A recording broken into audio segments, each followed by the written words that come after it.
You are now listening to Vigilantes Radio, presented by the Only One Media Group. This is the people's choice for quality interviews, celebrities, and special guests. Hosted by Demetrius Dinny Reynolds. Call in to join the mix at 701-801-9813. For the complete archive of episodes, visit onlyonemediagroup.com and be sure to like us on Facebook at Vigilantes Radio. We welcome all. Enjoy the show.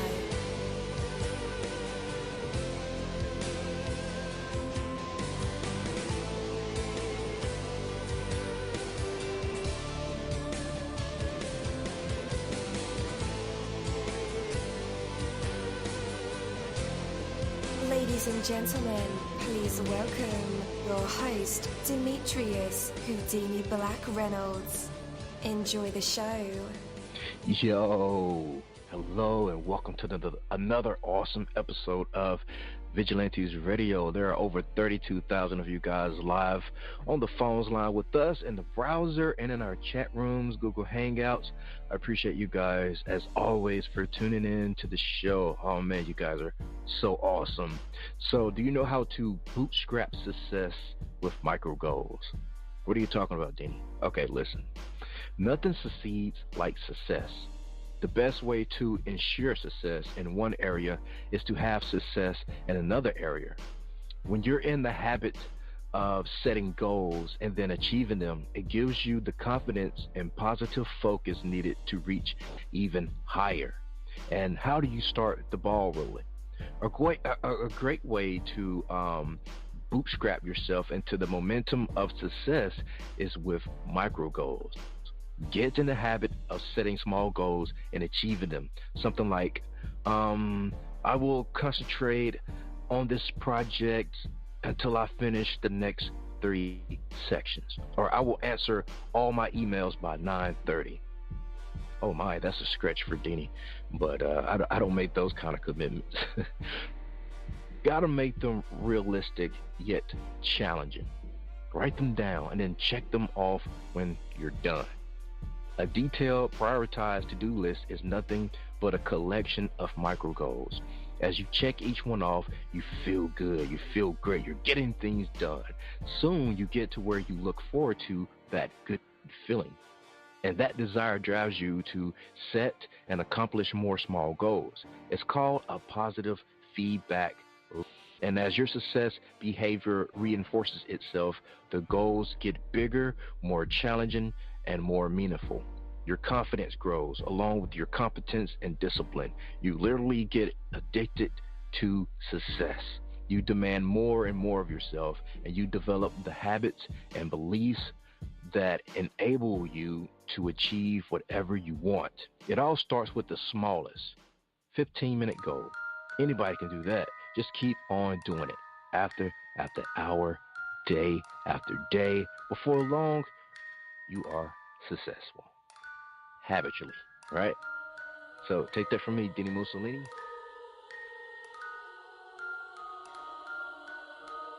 You're live in the mix. Let's get this started.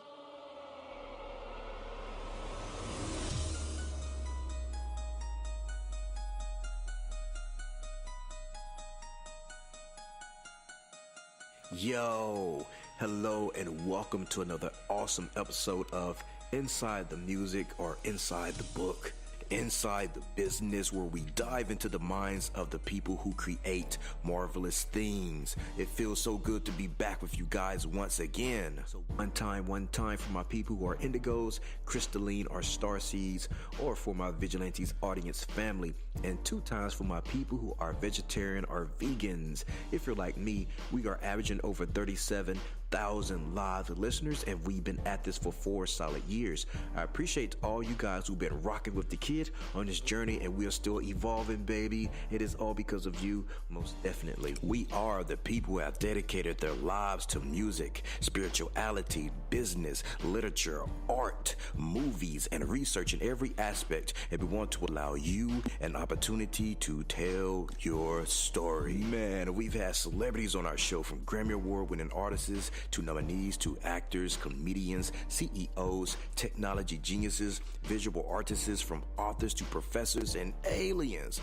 or people who think they're aliens. It doesn't matter who you are or where you come from. Come on our show and talk to me. So check it out. To book an interview or just to share a real cool story, email me at vradio@onlyonemediagroup.com. And that's V as in Victor. I'm passionate about what I do, just as passionate about what you do. And together, yes, together, we can get your voice heard by the people who should hear it. So let's create something incredible. You know the number to dial, 701-801-9813.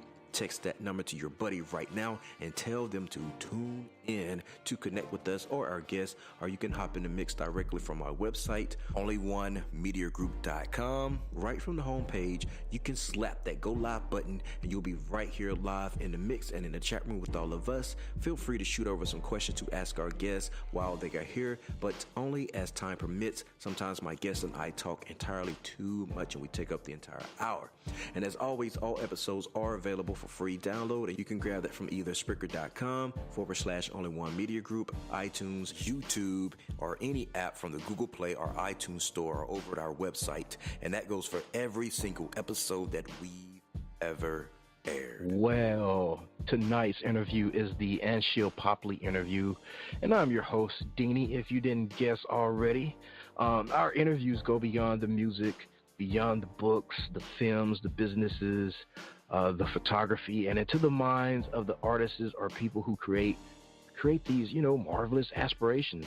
From researching our special invited guests, mining for details, views are designed to bring out the best answers possible through thought-provoking questions that have some real substance. So a sincere warm welcome to Anshil to our show. Tonight we will have an amazing time talking with him about his work, his background, and all sort of cool things. Point being, I'm sure he has a lot of great, incredible things to say here, and I don't want to give too much away right now. So with that, let's go ahead and welcome him to the show. Anshil, you're now live with all of us. How's it going? What's up, dude? How's it going? Oh man, blessed. Yeah. It's pretty crazy, man. It's we're already midway through the new year, and still a lot to do. Oh yeah. So it's March now. We're powering through spring and about to head into summer. From not too far from here, so it's crazy how just time just speeds up, man, and get away from us. So I hope you're able to contain it all and keep the energy flowing. Yeah, most definitely. I mean, I got the best people around me helping me keep it forward, and can't complain. Yes, sir. So this is your second time on the show. What has changed since the last time we talked? 'Cause it's been quite a minute. It's been quite, I think, a little over a year. Yeah, most definitely. I pretty much decided to do my own thing, and pretty much just create what I wanted to originally create from the get-go. And it's hard sometimes when you don't talk about that, even on a day-to-day basis, working with clients or working with rappers. It's hard when you don't talk about it beforehand, and I think communication is key. New year, new me, all that, and just looking to keep the momentum going forward, really, and continue on down this path. Definitely, man. So thank you so much for, your time with us. Lots going on with you, I'm sure, and we'll get to that, of course. For those who haven't seen or have yet to discover those marvelous works of yours, from your perspective, what's your life like, and how did being a photographer come to be? Man, I'm just really just a regular person. Like, I just do regular stuff, but I like seeing new stuff. I'm from the Bay Area. Born in Miami, raised in the Bay Area, and went to school in Iowa. So in the Bay Area, there's so much to see. We're 2 hours away from any terrain you could ever imagine. The snow, the beach, the desert. And I think that's where exploration started, in terms of I wanted to see new things, and I always wanted to draw, or I always wanted to write, and I was never good at creating any other art until my auntie bought a DSLR, and she had no idea how to use it, and ended up giving it a try, and I decided that this could be my medium Okay. Definitely. So, Miami, that's a beautiful country, or a beautiful city, rather. Yeah, I get you. It's like a country, though, man. It's like a whole different part of the world. But how did you end up? Man exists. Yeah, man. How did you end up from one side of America to the other? Basically, just my family. My mother's hearing impaired. She spent some time in Miami, and in California we have this wonderful thing called California School of the Deaf. And she comes from Kashmir, India. So for her, there's limited opportunities in the United States when you're disabled in terms of career-wise. And for her, California School for the Deaf offered something, and it gave her that sort of education background that she needed, and or career. Sorry, not education. She was already educated at this point, but a career that she needed. And in California, there's just a lot more. It's still not enough, but there's a lot more funding and a lot more willingness to go the extra mile and support a community of disabled people, whereas in Florida, there just wasn't much of that. So for her, it was a career move, and all our family was here. And I'm glad we made it here instead of there, because a couple times I've visited Miami, I have not enjoyed it anymore. So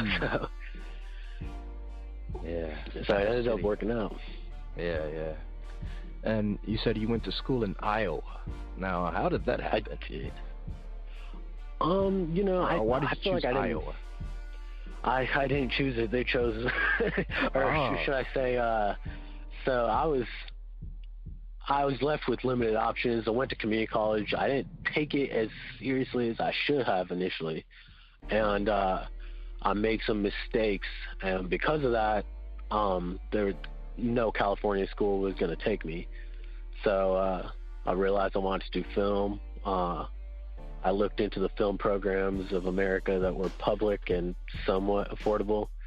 And it was between that, Colorado Boulder, rent was just as much as San Francisco. So I decided to take it to Iowa. And I had no idea what I was getting into. I didn't see the place before I committed. It was just the only option on the table for me. Wow. So, okay. I think we all have that little period in time where we go to college and have a little, I don't know, I guess it's all the freedom that comes with that. And then, you're able to make your own decisions. And unfortunately for me, all the decisions I made were the bad ones. I agree. Yeah. I agree completely. But I think I had to get that out of my system, And yeah, I think everybody's got to do it once, Yeah, you got to do it once. I never got that out of my system when I was younger. Yeah. So when I went over there, I did go crazy for a little bit, but by the end of it, I locked back down again, and you can't make up for wasted time. Looking back at it, it's like, no. Yeah, I shouldn't have done that. Like, as fun as it was, I don't think I should have done that. Definitely. So I think we're finding out a little bit more about who Anshil is as a person, and I think that's very key, because personality also go hand in hand with work. Most definitely. Yeah, I heard it said a bunch of times, man. Genius or how genuine the work is. If the person is crappy, you don't really want to do business with that person. Yeah, I agree. I agree. I mean, I can kind of see it on a day-to-day basis. Just, that there's circles, and sometimes you meet people in the circle, and you're just like, man, I just don't know if I want to collaborate with that person, because it's just so difficult. Mm-hmm. So how do you view that as a business person? When it comes to like customer service, because you're pretty much the face, you're pretty much the product of your company, the things you do. what is like some of your methods for controlling how the energy is spread between you and a client? So first things first, I usually schedule a consultation so I can kind of figure out, a little bit more about this person, and if I do want to take the leap with them. Mm-hmm. So I think that's very important, and kind of like get to feel them out as a person, because everybody's different, and based on how that goes, I'll move forward. So I will certainly deny some things if I just don't like. I don't want to say don't like. That's a strong word. But if I don't feel like we could build anything positive together, because there are certain scenarios where I'm just like, if you hear what the person has to say, I feel like they might be in better hands if they went to somebody else. And like, aside from a check from me, I don't want their experience to be ruined because I can't do, or I'm not excited about what they're talking about. Right. Definitely. All right. I definitely agree with that. So, all right, we're taking a look into your personal life and kind of mingling it in with your business as well.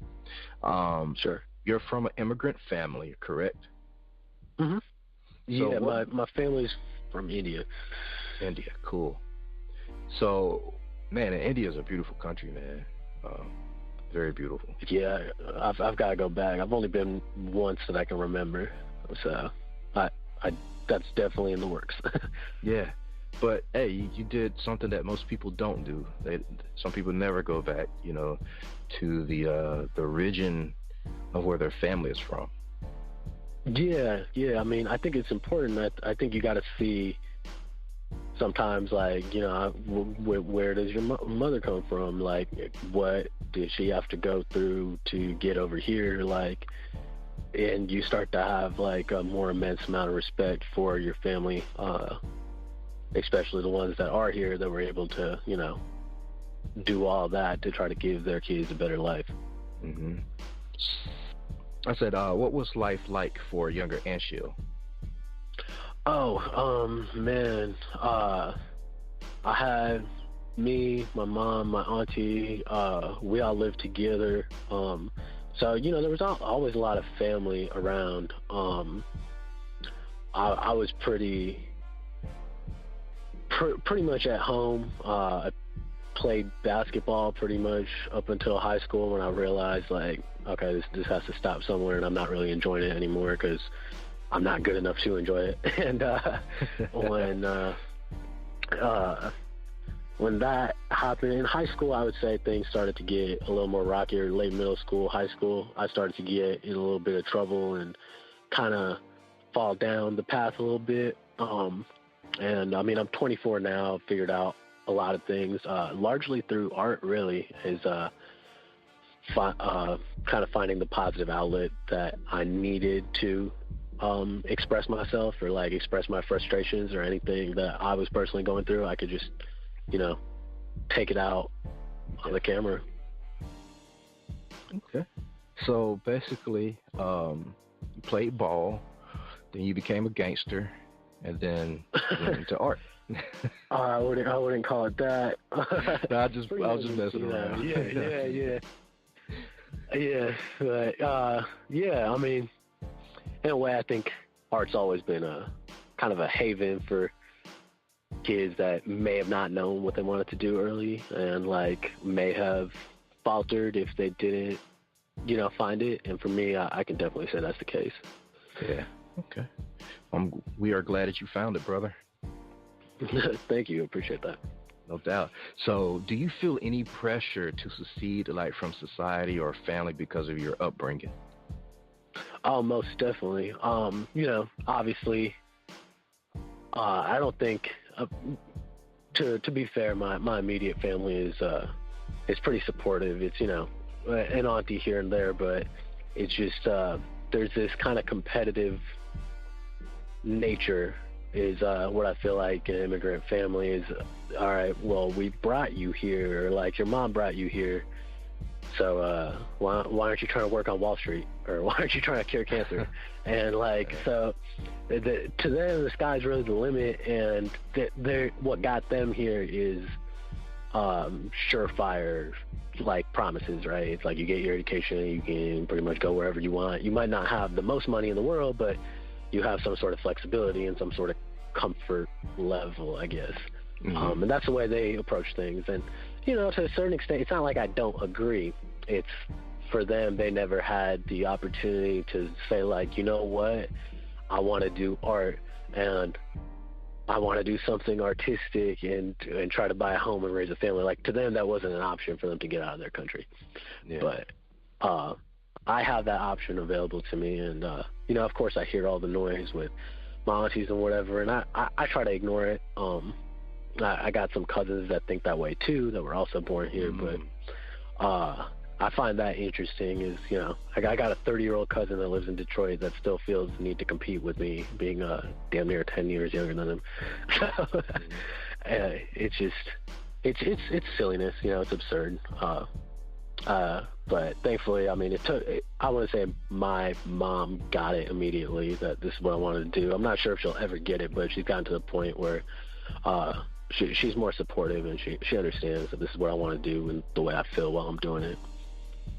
Definitely. That's what it's all about, man. We all have our own paths to live out and decide what's right for us. Sure. Yeah.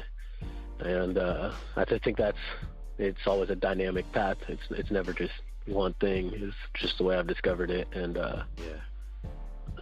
most of the time, the human mind keeps improving. Oh yeah. And as far as we know, you do most of the shots, editing, and assortment in these works of yours. But of course, I could be wrong. Do you have other black background directors? Yeah, most for the most part, I do everything myself. But there's a lot of people that do support me when, like, you know, that's kind of the cold world of this industry that I don't like. My friends, Zena and I was working on an edit yesterday, and they sat down with me, and we worked through it cut by cut when I was struggling, and they provided me feedback to make it better. In a way, they did the same job I was doing, is editing, you know. So, you know, shout out to those guys for helping me and being in my corner. And like, there's a lot of people that if I do want to film something, or like rappers that I really vibe with, that I can hit up and be like, yo, I have an itch to film something real cool. Can we make that happen? So, I mean, there's definitely a lot of support in my corner, I would say, whether it's friends or like collaborators. I would say there's definitely people that do support me, and sometimes it's not about the shooting process or the editing process. It's about, like, maybe even just giving a suggestion or seeing how everything's going down. Definitely. And you also do video work. You just don't do photography, right? You do video work as well. Yeah. I do video work as well. Mostly music videos. I've shot a couple advertisements. Nice. Pretty much anything that's fun to me. I'll take it. I'll take it if I really believe, and if I think I'm gonna have a good time with it. Definitely. So, going through the process of your work, how do you know or feel when a theme, intention, or statement is fully captured in these photos? How do I know? Yes. Man, if I'm doing it for myself and I'm going for a certain vibe, it's definitely in the colors. Give me a good cloudy day, and I guess moody looking photography is really what I'm into. As of lately, it's just going with the clouds instead of, like, you know, that sunny California feeling. Yeah. And if it's for a client, I would say, like, who is this person, right? If this person's a rapper, what kind of rapper are they? Are they like, you know, are they like party music, or are they like pretty deep, like more poetry, storytelling type? And then, you know, talk with them, listen to their stuff, and like figure out who this person is before going forward. Because, I mean, if somebody's like,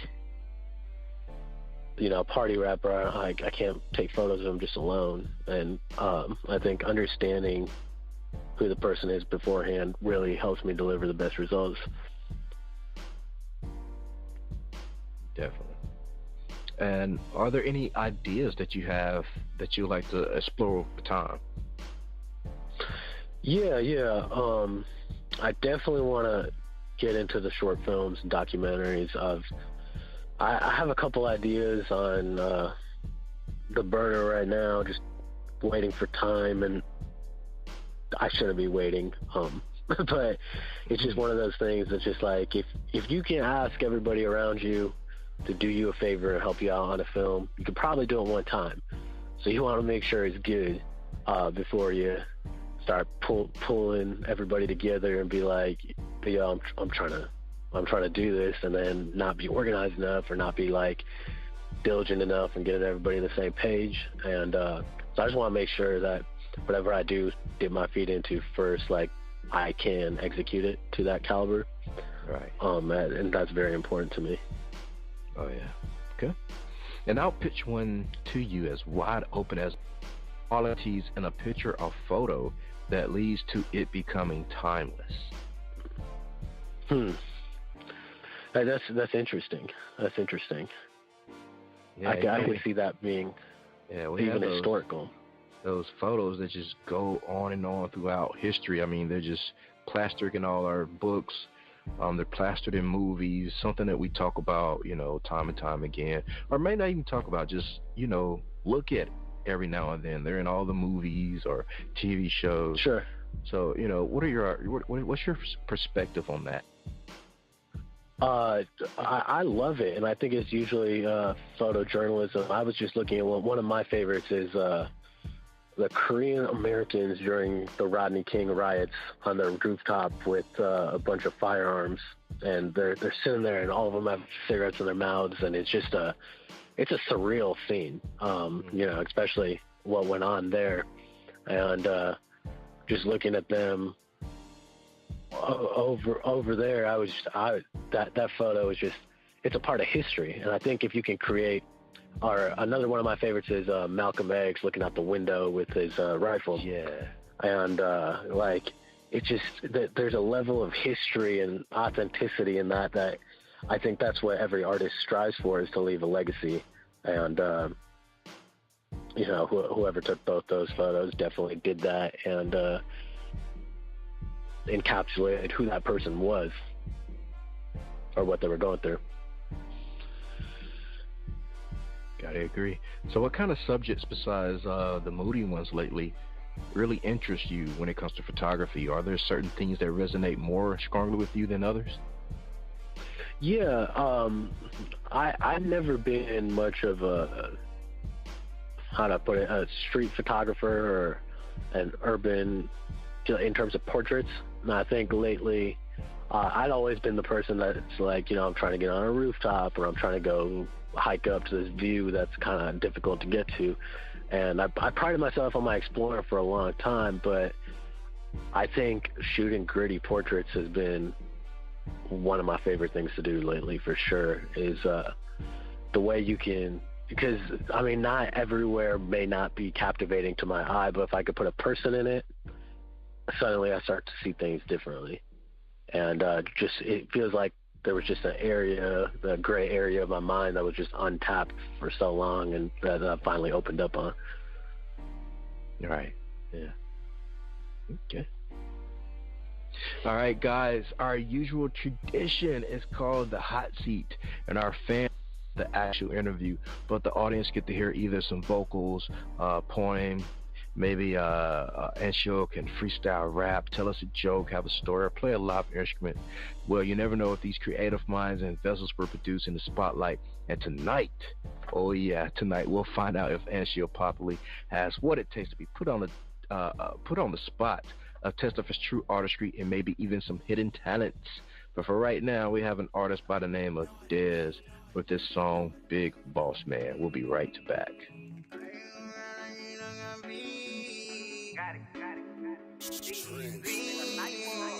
How you going like you done got big on me? How you going like you done got big on me?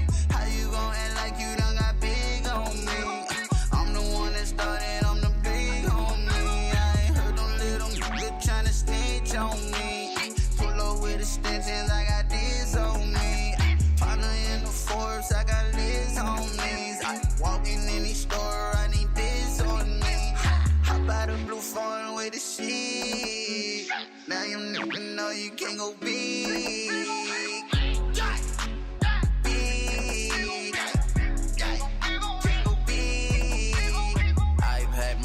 Times, still hitting bumps in the road. Fell in love with a centerfold. Guess the bitch was a center though.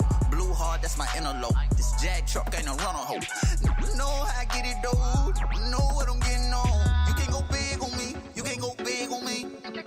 Trap still doing somersault like a band a week. Plus an extra 10 on the end. 110 a week. Don't got no friend with me. Plus I real friend of free. Jimmy Juice, slipper with the ring. I'ma make them kiss the ring. How you going big on the team? How you going big on the king? How you going like you done got big on me? How you going like you done got big on me? How you going like you done got big on me? I'm the one that started, I'm the big homie. I ain't heard them little niggas tryna snitch on me. Pull up with extensions, I got this on me. Partner in the Forbes, I got this homies. Walking in the store, I need this on me. Hop out the blue phone with the shit. Now you never know you can't go big.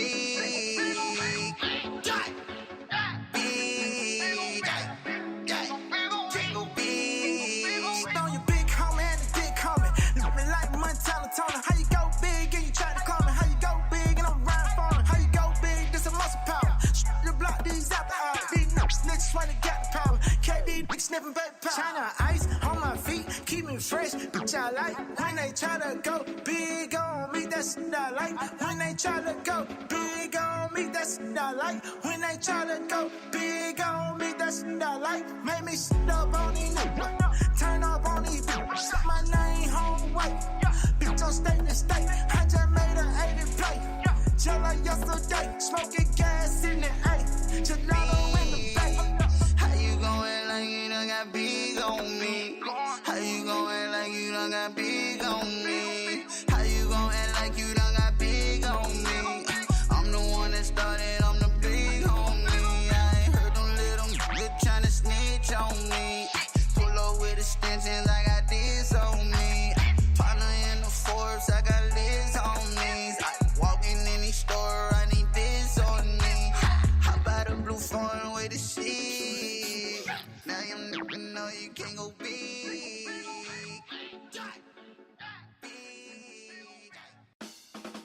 How would you love to take your business to the next level? Well, now you can. Just visit classytechnology.com. Let us simplify technology for your business. Our services include website and business mobile app development, local SEO, business technology coaching, digital marketing, even online training courses. That's classytechnology.com.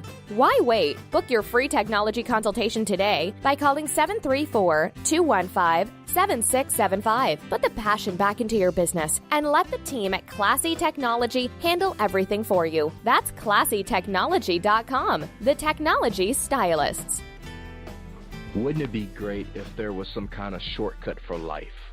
A way to get to the things you want, to be the person you want to be, to have the relationships you like to have. Right now, with no effort, you could lose weight, find a perfect mate, live in a luxurious mansion, travel the world just by wishing. That will be great. Or would it? Maybe not. Have you ever wondered why diamonds are so valuable? After all, aside from some specialized industrial applications, diamonds are not all that useful. Their value comes primarily from the fact that they require so much effort to mine. If diamonds were as common as gravel, they would be virtually useless, worthless. The value of anything is based directly on the effort needed to obtain it. Life itself is no different. Even if it were possible, it would be an empty pursuit. Such a life would have no value. The reward is in the journey, not the destination. Life is about being and growing, not about getting. Be thankful for the challenges. They are what give life its meaning. Take that from me, dini-mussolini. That is my word, and word is bun. Let's bring the man of the hour back, Anshil Popli. You're back live with us in our hot seat. What do you have for us? I got a good little story from college. It's funny, and it also has, I guess, moral value of something we did that wasn't right, but funny in the moment. Me and a couple of my friends, roommates, we were really, how do I put it, financially challenged in college, like most kids. Yeah. But next door, we had some kids that were part of a fraternity, and they were always in their backyard over summer football season partying. One weekend, their parents came out, and they had a giant party shit show that we were not a part of. We were just inside on our last dime, and they all go to the game, and they had left.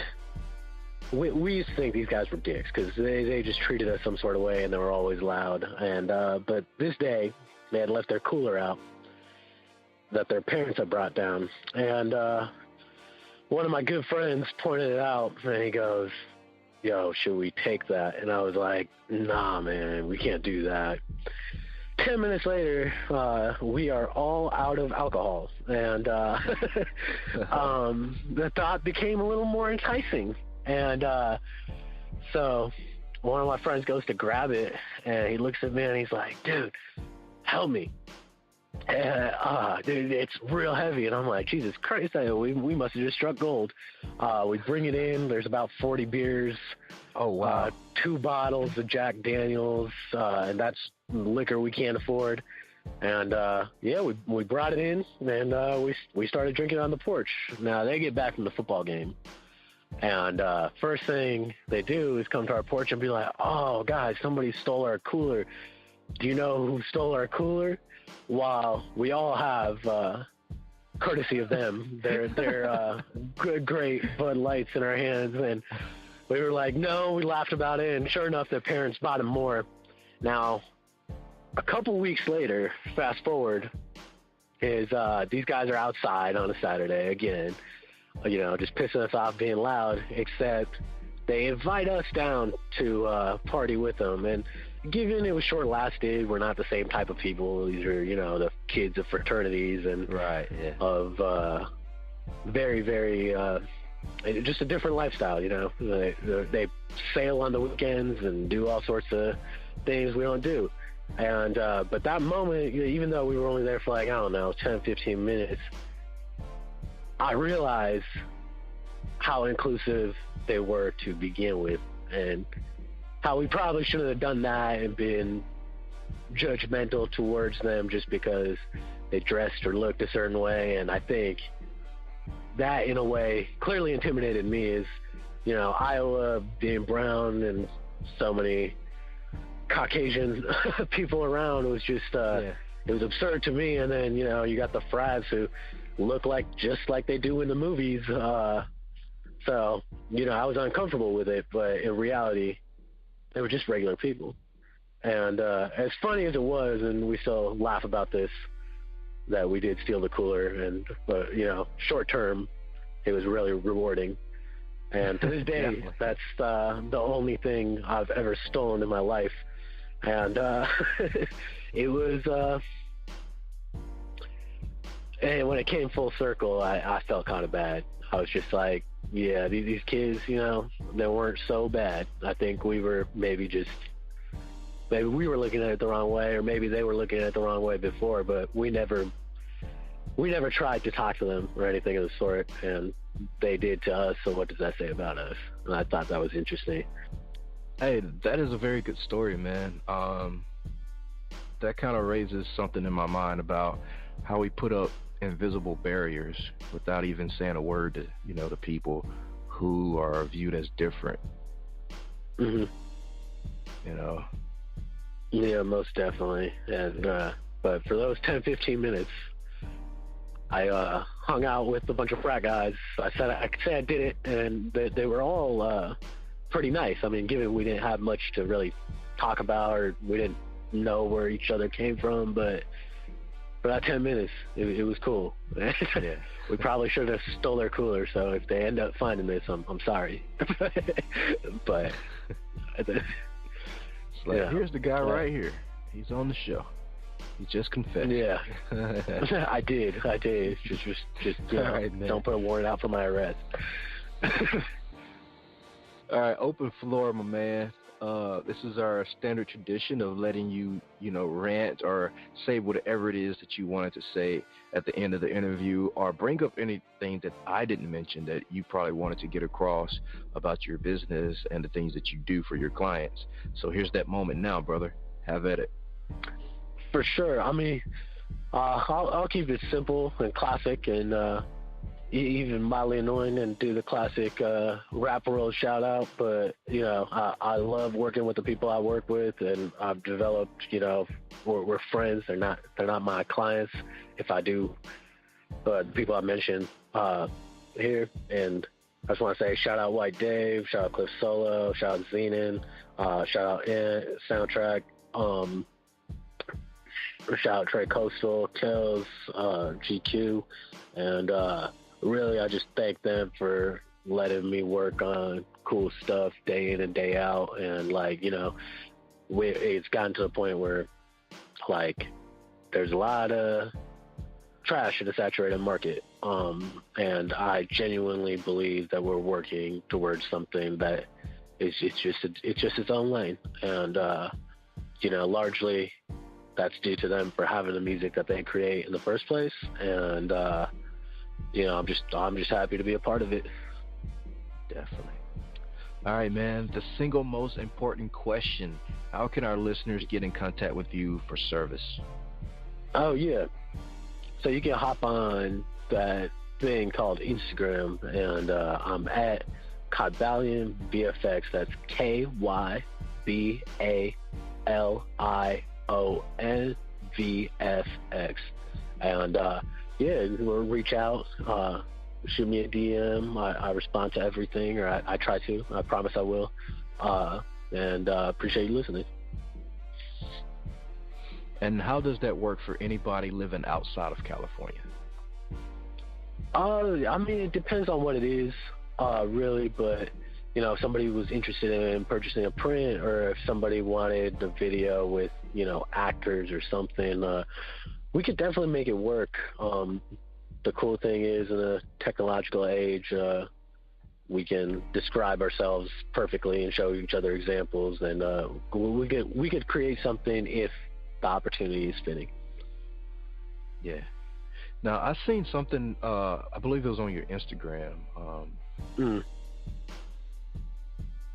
You, but it could have been somebody else. But they had like a melted face. That was me. Yeah. Okay, cool. Are you into also like doing edits like that on like photos? When they come to me, I try not to force those. I used to try to force them, and I think I might have came off a little corny, because I look at some of the things I used to do like that, and they were just too over the top. So when they come to me, when the opportunity is right, I don't try to force doing anything over the top. But if I think of it, and if I can do it, I'll give it a shot. But again, it's a case by case basis. If I consistently tried to do that, I would have more misses than hits. Like, so if a client is outside of California and they already have their shoot done or whatever, but they're doing like a project, maybe a album cover, single cover, vinyl cover, and it's like, hey, I want these shots edited, but I want these kind of cartoonish effects, maybe a comic book effect. Is your company or are your services equipped for that? Pretty much. Yeah. Most definitely. I could definitely take care of that. Obviously, I can make somebody walk on water if the photo's right, or do those kind of concepts of like. But it really depends on. I'd say if anybody's interested in that, just reach out, and I'd have to see what you have and what you're trying to do, and take it from there. Because I wouldn't want to say like yeah, and then have it fall flat, you know. So I just want to be realistic about it. What about logos?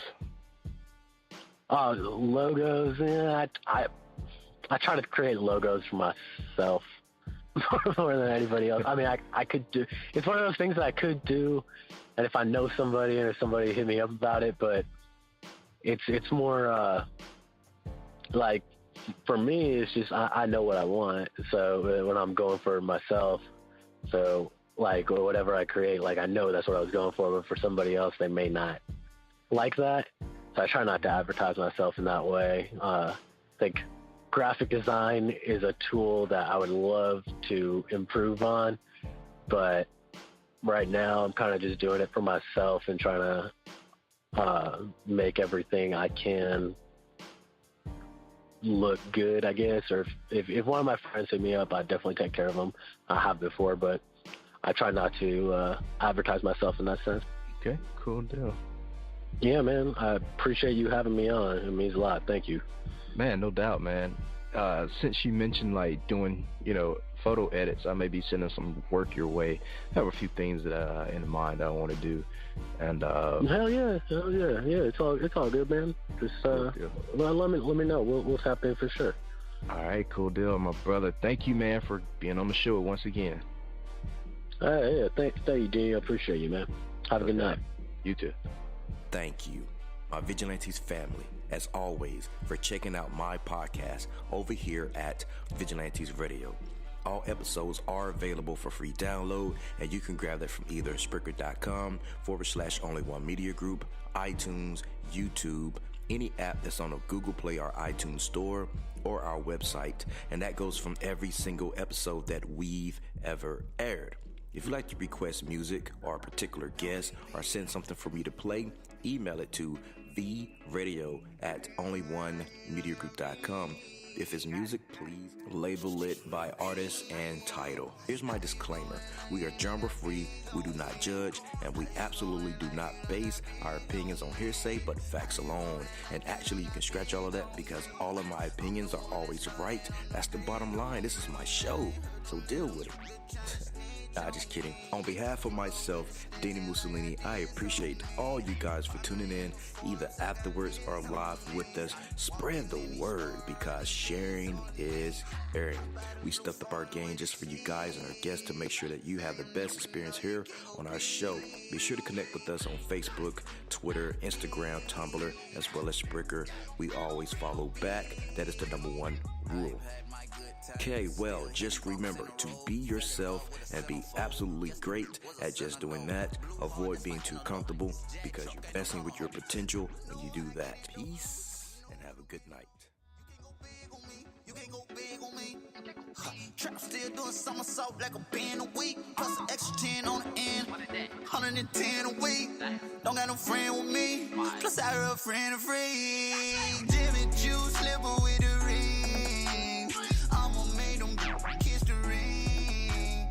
How you going big on the team? How you going big on the team? How you going?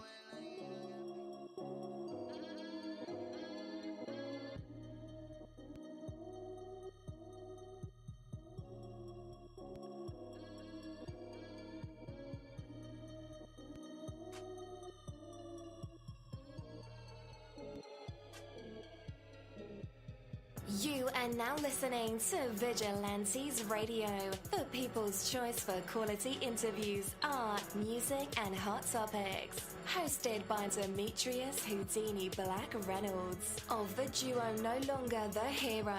All episodes of this podcast are available for free download at www.onlyonemediagroup.com. This is a 7th Sign Regime Rebirth Worldwide Syndicate exclusive.